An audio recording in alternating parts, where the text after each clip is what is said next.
ওইদিকে আমাদের রান্না চলছে, তার মাঝে আমরা যে এলাকাতে এসেছি সেই এলাকার ব্যাপারে একটু আমরা নিজেরাও জানবো এবং আপনাদেরকেও জানাবো। আমরা এসেছি আজকে বৃন্দাবনপুর নামে একটি গ্রামে এসেছি। সেখানে একটি মাঠের মধ্যেই তিনটে স্কুল আমরা দেখতে পাচ্ছি। আমাদের সঙ্গে পাশে রয়েছে অঙ্গনওয়াড়ি, মানে একদম বাচ্চাদেরকে এই যেখানে খাওয়া দাওয়া এবং স্কুলে পড়ানো হয়, অঙ্গনওয়াড়ি কেন্দ্র রয়েছে। একই পাশাপাশি আপনাদেরকে দেখাচ্ছি আরেকটি স্কুল। আমার পেছনে যেটি দেখতে পাচ্ছেন সেটি হচ্ছে high school, Brindabanpur high school. পরপর একই মাঠের চারপাশে একটা অঙ্গনওয়াড়ি কেন্দ্র, প্রাথমিক বিদ্যালয়, সঙ্গে রয়েছে হাই স্কুল। সত্যি এলাকাকে একটা আলাদা রিপ্রেজেন্ট করা যেতে পারে যে শিক্ষা ব্যবস্থায় অনেকটা এগিয়ে আছে এই বৃন্দাবনপুর গ্রাম। তো পাশাপাশি আমি আরেকজন মাস্টারমশাইকে পেয়েছি, এই এলাকারই একজন বাসিন্দা এবং অপরদিকে একজন হাই স্কুল টিচার। তার মুখে মূল্যবান বক্তব্য আমি শোনার জন্য বলছি।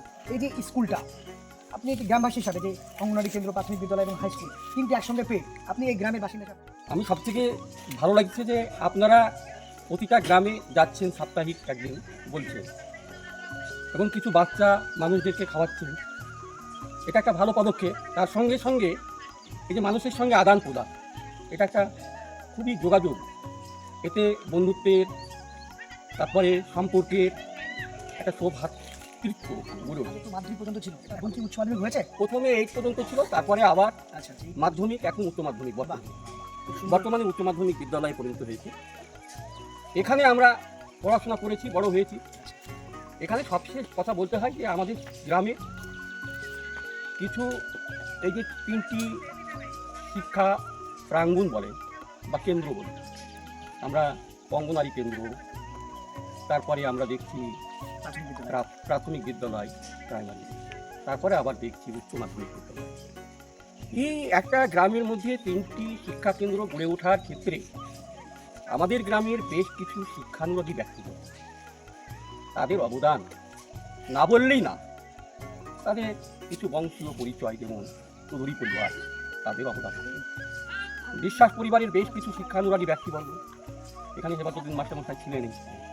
খুবই উদার প্রকৃতির মানুষ এবং ভালো পড়াতেন মানুষের পাশে দাঁড়াতেন। এই চৌধুরী পরিবার বারবার উঠে আসছে, তো চৌধুরী বাড়িকে একটু আমরা দেখতে গেলে কেমন হতো আপনাদের সঙ্গে নিয়ে? বলুন, চৌধুরী পরিবারের যদি কোনো মানুষকে পাওয়া যায়, বলুন সামনে এখনো চৌধুরী পরিবারের যে স্কুলের যে চারিপাশ, আচ্ছা আচ্ছা, ডান দিকে তাকান, বাম দিকে তাকান, সুন্দর একটা উত্তরে তাকান, দক্ষিণে তাকান, যেদিকেই তাকান চৌধুরীদের একটা অবদান সর্বোচ্চ ছড়িয়ে রয়েছে। আচ্ছা আচ্ছা, হ্যাঁ, আপনারা শুনুন, ওদের সামনে দেখছেন দুটো পুকুর। আমার পিছনে যেটা দেখতে পাচ্ছেন সেটি হচ্ছে প্রাথমিক বিদ্যালয়, বৃন্দাবনপুর প্রাথমিক বিদ্যালয়। একই মাঠের মধ্যে, যেটা বারবার বলে এসেছি আপনাদেরকে, যে একসঙ্গে আমরা 3টে স্কুল পরপর দেখতে পাবো। তো আমাদের মাঝে আমাদের এই প্রাথমিক বিদ্যালয়, বৃন্দাবনপুর প্রাথমিক বিদ্যালয়ের একজন মাস্টারমশাইকে সঙ্গে পেয়েছি, নিরাবুল ইসলাম। আপনাদের এলাকায় এসেছি আজকে ভিজিট করতে, রান্না করছি এবং কিছু মানুষকে খাওয়াবো। তো এই যে একই মাঠের মধ্যে তিনটে স্কুল দেখতে পাচ্ছি আমরা, তো সত্যি গ্রামবাসী হিসেবে আপনি কেমন, মানে স্কুল টিচার এবং গ্রামবাসী হিসেবে আপনি কেমন মনে হচ্ছে? আমার এটা খুবই গর্বের মনে হয়, তার কারণ একই জায়গায় আমাদের অঙ্গনওয়াড়ি থেকে শুরু করে প্রাইমারি থেকে হাই স্কুল সব কিছুর সুষ্ঠু সমন্বয় এখানে গড়ে উঠেছে। আর সবথেকে ভালো লাগছে আজকে আমার যে আপনারা যে এত মহতি উদ্দেশ্য নিয়ে একটা যে সেবামূলক কাজ করছেন, তার জন্যে এখানে এসেছেন, তার জন্য আমার নিজেকেও গর্বিত মনে হচ্ছে এবং আশা করছি আমরাও যেন আপনাদের পাশে থাকতে পারি। সেই প্রচেষ্টা সবাইকেই বলছি, আপনারা সামনের দিকে এগিয়ে আসুন এবং এনাদের পাশে থাকুন এবং এনাদের চ্যানেলটাকে সাবস্ক্রাইব করুন। মাস্টারমশাইকে মূল্যবান মতামত দেওয়ার জন্য আমরা পাশাপাশি হাই স্কুলটা দেখব।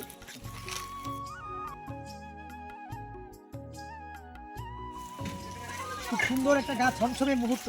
হ্যাঁ, রাস্তা কি মানে আপনার চৌধুরী বাড়িতে প্রবেশ করছেন কি? হ্যাঁ, চৌধুরী পরিবারের যে রাজবাড়ি, আচ্ছা, এটা সম্পূর্ণ একটা রাজবাড়ির মধ্যে থেকে।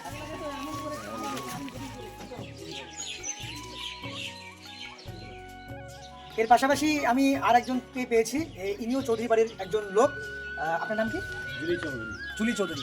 এই যে পিছনে সুন্দর একটি প্রাচীন বাড়ি, হ্যাঁ, এই বাড়িটির বয়স মোটামুটি আনুমানিক কত হতে পারে?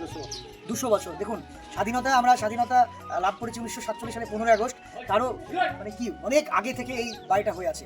তো এখন বাড়িতে কেউ থাকে না নাকি? আপনি একাই রয়েছেন? আচ্ছা আচ্ছা আচ্ছা। এই যে সুন্দর একটি জায়গায় বৃন্দাবনপুর বলে একটা আপনাদের গ্রাম, অনেক পুরনো বাড়ি, একটা ঐতিহ্য। বলেন যে দমকল থানার মধ্যে এরকম ঐতিহ্য কোথাও দেখতে পাবেন না। এই এত সুন্দর একটি জায়গা, আপনারা সবাই আসবেন, ভিজিট করতে আসবেন এই জায়গাতে।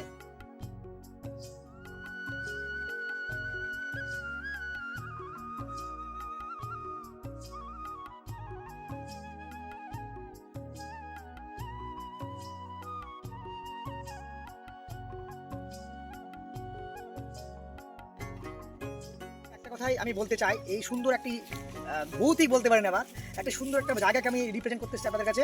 বৃন্দাবনপুর মুর্শিদাবাদ জেলার ডোমকল থানার অন্তর্গত বৃন্দাবনপুর একটা জায়গা, গ্রাম, বড় গ্রাম। সেখানে স্কুল দেখালাম, পাশাপাশি যেনারা স্কুল দান করেছেন, স্কুলের জমি দান করেছেন, তাদের সম্পর্কে অবগত হতে গিয়ে দেখতে পেলাম যে চৌধুরী পরিবার বলে একটা কথা উঠে আসছে। এই চৌধুরী পরিবারের যে এই যে বাড়িটা, একবার অনেক পুরনো বাড়ি, মানে সব বাড়ি ঘর সব ভেঙে গেছে, মানুষজন বললেই নেই বললেই চলে। তো আমরা ইতিমধ্যে মাস্টারমশাইকে পেয়েছি, মাস্টারমশাই অনেক কিছু বললেন, আমাদের জানালেন। পাশাপাশি আমরা এই চৌধুরী বাড়ির একজন মানুষ, মাস্টারমশাই, তাকেও আমরা মনে হয় পেতে চলেছি, পেয়েছি। তো আমাদের সঙ্গে রয়েছে আমাদের একজন গ্রামবাসী, পেয়েছি একজনকে, মন্টু চৌধুরী। তো আপনার নাম কি একটু বলে দেন? আমার নাম মন্টু চৌধুরী। আচ্ছা আচ্ছা। তো আমি বলতে চাইছি, আপনি এই যে চৌধুরী পরিবার বলছে বারবার, তো চৌধুরীদের সঙ্গে আপনার আপনার কি সম্পর্ক? আপনার সঙ্গে? আমি চৌধুরী বংশের ছেলে। আমার বাপদাদারা 3 ভাই ছিল। আচ্ছা একজন নাম জাফরউদ্দিন চৌধুরী, একজন নাম জাফর চৌধুরী, একজন নাম চেরেপাতলা চৌধুরী। আচ্ছা। আপনারা স্কুলের দিক থেকে ফটো করে আসলেন, দেখলেন পাকা পুকুরের উপরে যে বাড়িটা, সেটা হচ্ছে চেরেপাতলা চৌধুরী, যেটা এখন কিছুই নাই অস্তিত্ব, এবং তার বংশধরও কোনো ছেলেপিলে নাই, আমরা বংশধর। আচ্ছা আর একটা বাড়ি, দ্বিতীয় বাড়ি হচ্ছে এটা আশিরুদ্দিন চৌধুরী, যার ছেলের নাম হচ্ছে আমেশা চৌধুরী। তার 5 ছেলে, তারা এখন বর্তমানে বহরমপুর শহরে থাকে কর্মের জন্য। পুরো বাড়িটা ভগ্নস্তূপে পরিণত হয়েছে, বাড়িটা এখন আর কেউ থাকে না, অস্তিত্ব নেই। পাশের বাড়িটা হচ্ছে আমাদের কাদের চৌধুরী, তার নাতি, আমার বাবার নাম হচ্ছে নজরুল হক চৌধুরী, তার ছেলে হচ্ছে আমি। আমরা চৌধুরীর 3টি পরিবার। বর্তমানে এখন আমাদের চৌধুরী বংশে কেউ নাই, আমরা 2 ঘর মাত্র মানুষ বাস করি, বাকি সব বাইরে, আর অনেকে মারা গেছে। এত সুন্দর একটি পরিবেশের মধ্যে একটা ভগ্নাবশেষ বাড়ি, আপনারা সবাই আসবেন, ভিজিট করতে আসবেন এবং এনার জন্য দোয়া আশীর্বাদ করবেন, ইনি ভালো থাকুন। আমরা অনেক খোঁজার পরে এনাকে পেয়েছি আমরা। তো আমাদের মাঝে মূল্যবান বক্তব্য পেশ করলেন, আমরা মাস্টারমশাইকে পেয়েছি, সঙ্গে আরেক মাস্টারমশাই এখানে তো সব মিলিয়ে সুন্দর একটি পরিবেশ আমরা আজকে আসলাম। তো আমরা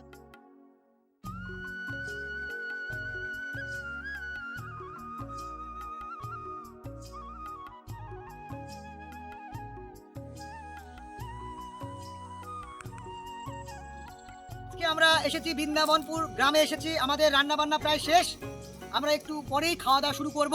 তো তার আগে যে উপলক্ষে আমরা আজকে এসেছি, যে সোশ্যাল মেসেজ, একটি বার্তা পৌঁছাতে গ্রামবাসী বিন্দু বা বাচ্চা বা ছোট বয়স্ক মানুষকে বলতে এসেছি যে স্বচ্ছ ভারত মিশন, অর্থাৎ নির্মল বিশাল বাংলা, এর মাধ্যমে আমরা জানাতে চাই আপনাদের, যেখানে সেখানে মল ত্যাগ করবো না, শৌচাগার গিয়ে পায়খানা প্রস্রাব করবো। এবারে আমাদের সামনে বক্তব্য পেশ করবে আমাদের শাহিদ ভাই।